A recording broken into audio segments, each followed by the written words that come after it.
the Bible says, guard your heart, for it is wellspring of life. Jesus and other spiritual leaders talked about, love with all of your heart, all of your mind, all of your soul, all of your body. Like every aspect of you needs to be involved. But if a major chunk of it is cut off, then it's like a dead zone. Mm.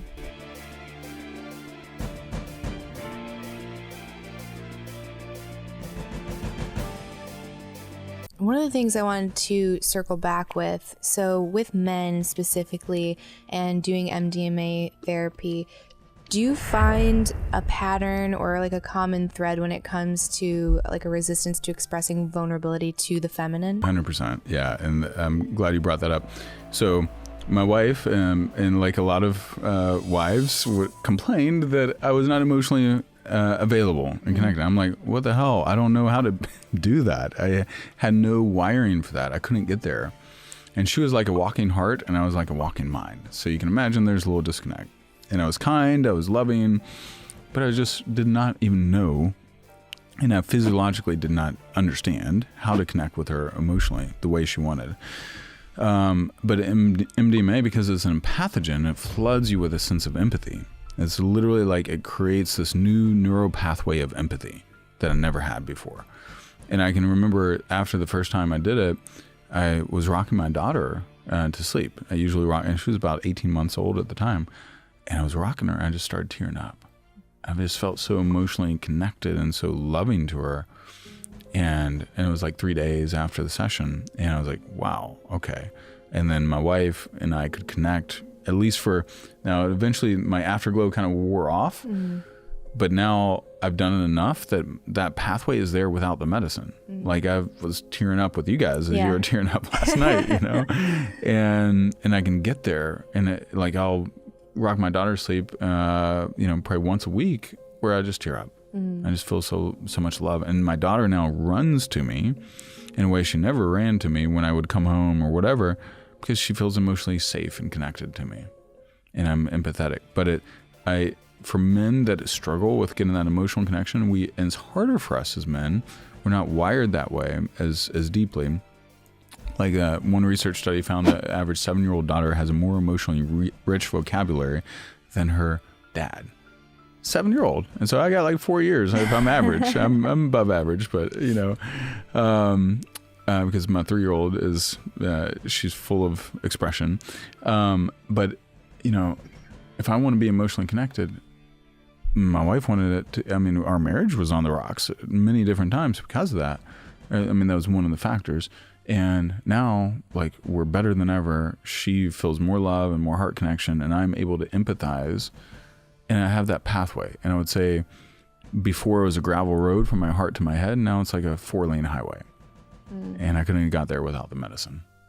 So what would you say to men that say women don't actually want to see vulnerability, or let alone a man cry, because the minute that they show anything, that she'll see it as weakness and leave? Yeah, I'd say sometimes that is true, that women will say that. And then, like my wife, when I started being more emotionally vulnerable, she then would say a couple weeks later, I don't want to say anything because then you'll be like a pussy and cry. Oh, no. And so that was hurtful. But she was also learning to repattern her nervous system. Mm-hmm. And then I'm also learning what type of what vulnerability really means. It doesn't mean being a moppy mess necessarily, but it means being emotionally safe and connected to my wife. So I thought women might say what they really want is they want to feel emotionally safe. So they don't necessarily want us to unravel before them, because they might not feel safe if we unravel. And so we still need an outlet to unravel, whether that's another coach, a therapist, another buddy, wise mentor, whatever. You need someone sometimes be able to unravel, and I can unravel with my wife to some extent with certain things, but I can't do everything. She doesn't really want me to unravel like she unravels. She needs me to hold space for anything and everything, and she has her girlfriends for that too, and her sister, but I've found, at least in my work, that the women, when they say that they just want the emotional connection. That's really what they want. Because if Eric is a soppy mess for like weeks, you're like, you have to shift into masculine. Yeah. Mm-hmm. So, and men, we don't really want to be a soppy mess anyhow. Mm-hmm. That's not not as natural for us. Yeah, I think. Yeah, and I think that there's a difference too between like wallowing and not letting the emotion pass through you versus just one honest expression. And I've had men in the comment section say that they took advice and they were vulnerable and they cried for the first time in front of their girlfriend, and now it's their ex-girlfriend. And I think it's got to probably be a balance for a man. I know it's going to be different than for a woman. Like, you can't bear all of it all of the time. So being selective with it. But I would also have the counterpoint that if she's so scared of seeing you, then that's not your fault. Yeah, correct. Do you know what I mean? Yeah, it's like my wife had to heal and repattern some ideology around what authentic masculinity looked like for her. Because she grew up in a very, toxic masculine environment. So 100%. And now we have that, but I would say, men, it's scary to emotionally unwind and cry, but, and that's not even necessarily the ultimate barometer of like emotional vulnerability. Right. Do you cry? Yeah. But a lot of men I've worked with haven't cried in 20 years too. And then finally they open up and release too.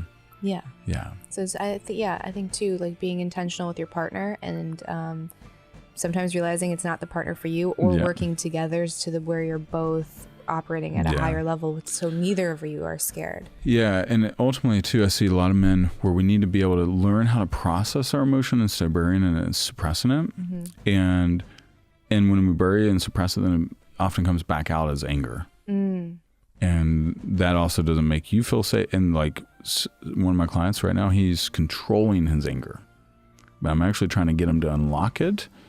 Like anger management? Yeah, exactly. Yeah, I want it out. So he's like, be a raging bear for a moment, not with his wife, but be a raging bear to release it, because it's so suppressed and so tightly controlled.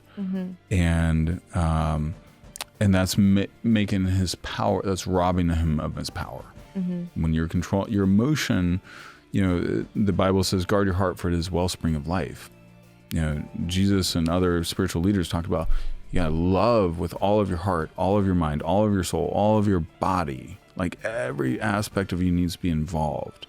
But if a major chunk of it is cut off, well, your heart is like the source of creativity, the source of inspiration, the source of your magnetism. Heart Math Institute has found that the heart is 65 times more electromagnetically powerful than your brain. So it sends out a stronger electromagnetic field that can extend up to 8 feet. But if you're disconnected, it's like a dead zone. How's that measured? ECGs. Okay. HeartMathInstitute.org. They have a lot of research on it, but it's like, literally, if you're in heart coherence, which is where you're just connected and you're not in bitterness, not in rage, not in any of that, but you're just in this loving, centered state, your electromagnetic field actually extends out 8 feet. If you're not, it's like inches. And so this is even kind of older technology. I don't understand it all right now, but you can feel it when you walk in. Like, I've been to a bunch of Tony Robbins events. The dude is connected and he's present. Joe Dispenza, Oprah, Michelle Obama. So when people are in heart coherence, like, I feel you guys are in heart coherence now. You didn't start the night off in heart coherence. No. So, and you're in a glow. And there's this trust and this energy and rapport that happens when you're in heart coherence. Yeah, it's I've been like so cognizant today of like what I'm listening to. I haven't been on my phone, and even when I went to put music on when I was getting ready, like, what playlist do? I don't want to like take any like anything that's going to kind of bring me down or like lower the vibration at all. What is the protocol to, like, I guess, keep all the benefits for as long as possible, and then be able to integrate it to where you're not like using something every other week, or right, like you're not relying externally to get there, and like you can trust your body to get back. So I really think it comes down to about 4 or 5 things. First, like, after the session, So back on the neuroscience side, you have this acute window, acute subjective experience, which is while you're on the high. And that's 3 to 6 hours for most medicines, for MDMA and psilocybin. Ketamine is 30 minutes to 2 hours. LSD is like 8 to 10 hours. But the 2 weeks after, up to 2.5 weeks, you're in this critical period of reopening. And it's basically where your neuroplasticity is equivalent to a healthy, like 2-year-old, at least in terms of social learning. And so you're more prone to anything you do the next 2.5 weeks is going to be anchored in. And so you have a chance to reframe. You have neuroplasticity. Pressure's on. Well, you can enjoy it. You're still going to do the normal things, right? But do like the playlist that we used, where it's just a very pleasant and high vibe playlist. So listen to high vibe music, do breath work, meditation. So that'd be the third thing. I love sound baths. Sound baths because your nervous system in particular was in such a high anxious state unconsciously to some extent, or just not feeling safe. You want to keep recalibrating it back to safety. And then I'd say that there's another exercise called a heart coherence exercise I have on my YouTube channel, where you just kind of connect with your heart. You put like both hands on your heart and you just breathe into your heart. It takes like 2 minutes. And you just bring your attention and your focus to your heart. Notice what you're feeling. Notice what you're experiencing. Just breathe into your heart and feel your heart. We won't do the full thing, but you just feel and connect to your heart. And then you can also ground, like you might, for you guys, I would have Eric ground you on a daily basis. Just put his arms firmly on your shoulders so you don't float off, but not force you into the ground. Not like a tree post or something.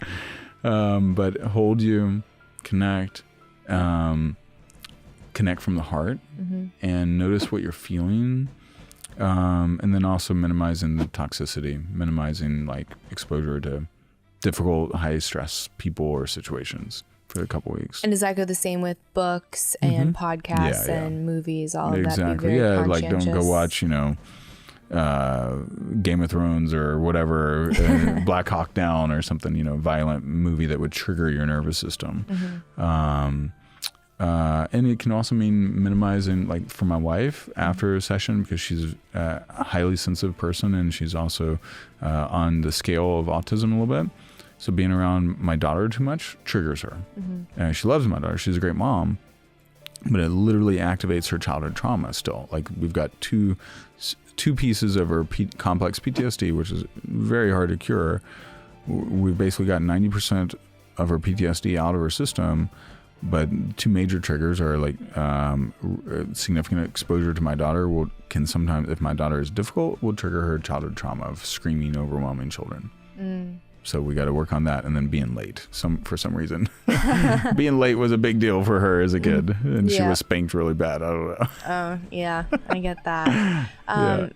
That's interesting with the neurodivergency. Do you notice anything different with medicine work and being neurodivergent?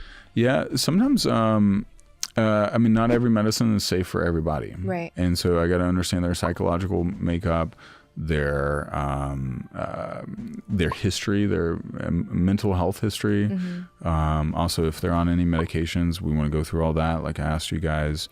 But you want to know, like for example, I would not give someone a dissociative if they have been traumatized or scared by dissociative experiences, meaning like they did marijuana and it took them off on a wild, crazy journey, and they have a lot of trauma around that. And part of the process that I use, we do MDMA first and then psilocybin afterwards.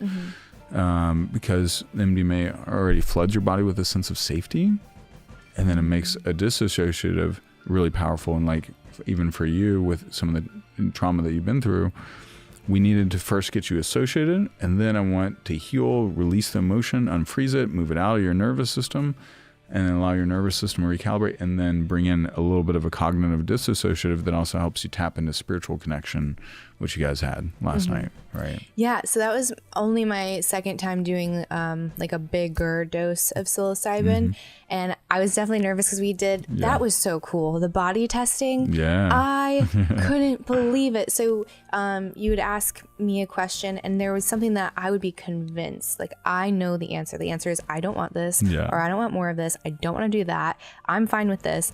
And my body was almost the entire time saying the opposite of what my mind was saying. And I chose to listen to my body because that's, you know, why you're here. And I was trusting you in the experience. And I'm so glad that I did, because I was definitely nervous. But when it kicked in, my first time I did it, I didn't have a wildly visual experience. It was just like more in my body, like just kind of tremors, and then no context to it. So I'm like, I don't know why I'm shaking, but I'm just going to trust that I needed this. And the time that we did it last night, I was like, Eric was actually getting kind of annoyed, and then I caught myself and I'm like, no, like, be here with him. Like, all of this is not why you're here. Because I was trying to share with him what I was seeing, and he was getting frustrated. I'm like, okay, so I stopped. But like, I saw geometrics everywhere. I saw like creatures in the beams, and they were like playing, and they were kind of like sending down these patterns. And then towards the end of the night, it was like this bright teal, like light blue language everywhere. Wow. And I didn't know what it was. Like, I'm like, I can't read this. And Eric's like, so you shouldn't have said that to yourself, because you would have been able to read it. And I was like, dang it, I'm such a novice. So like, maybe next time. And I was like, I think it again goes back down to safety. And I'm like, I've allowed it to actually get in. And then I was able to see, because Eric always has like these really visual experiences, and I'd always be like, how come he goes to Harry Potter land and I'm sitting here shaking, and that's all, you know what I mean? And I think it was like congratulations, great high. You're a shaking. lot of resistance, you know, it was like me fighting the medicine. And what's really funny is the first time that I did psilocybin, I brought one of my friends, and she's very type A, and she did a huge dose, and she's half my size. Nothing. Stoned, like, she's just sitting there eating, watching me with my eye mask. She's like, I don't, and then I'm telling her my experience. She's like, I don't understand. So it's amazing how much you can fight something. 100%. Yeah, you can override a lot. And I had another client, she's oral surgeon and grew up Japanese. She's Japanese, but she, you know, her parents never told her, I love you, never said those type of things. Well, she does the medicine, and she resists and resists and resists. And of course she gets a massive migraine and headache the next day. But she also, when she did surrender in, she opened up, and she was so affectionate and expressive, more than she'd ever been. And like, my wife and I saw her, like, it was in a ceremony, and it was like, wow, she is such a sweetheart. We could see her, but she's so type A and so controlling that when she resisted, she wouldn't, nothing experienced. She didn't experience anything, but when she let go, she opened up in a beautiful way. So it is so much about surrendering in. Yeah. Context is massive. And then maybe, like, again, not the first time, because it's my second time. It's like, you just need a little bit more, and you need the right person there. Like, I think, again, like, having just you and Eric, and like it being two men, like, it just was like, okay, I'm good. Like, I can let go here and relax. Just to reiterate too, like, the window is like 2 weeks. 2.5 weeks. 2.5 weeks. So I should probably put a calendar reminder to just be like very intentional. Man, that's gonna be so hard, because that means like zero scrolling. Because you don't know what you're gonna see. True. Depending on your algorithm, especially. Totally. But I was doing when I was kind of like, I don't know what to do or what to listen to, I'm like, I'll just make a vision board really quick and just find some stuff. And it's gonna sound probably trivial, but to me it was like this moment. When I used to do vision boards, and Eric and I used to do it together, and like cutouts, it was always like things.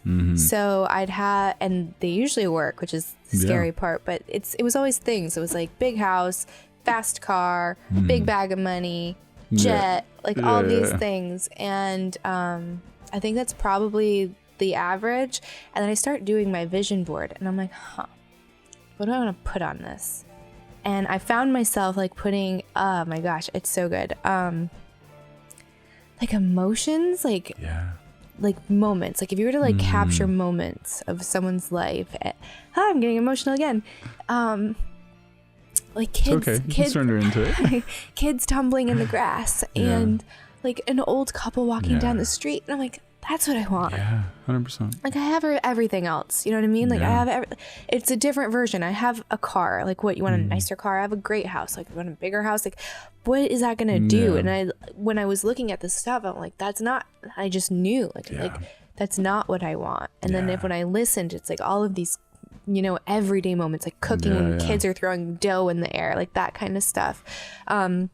Which brings me back to the question that it just popped back up. So it was how powerful it was for me to see my body answer questions for me, and using that as the barometer of truth or alignment. And it was so obvious because it was like this, right? Or like tremors everywhere. It was very like unignorable.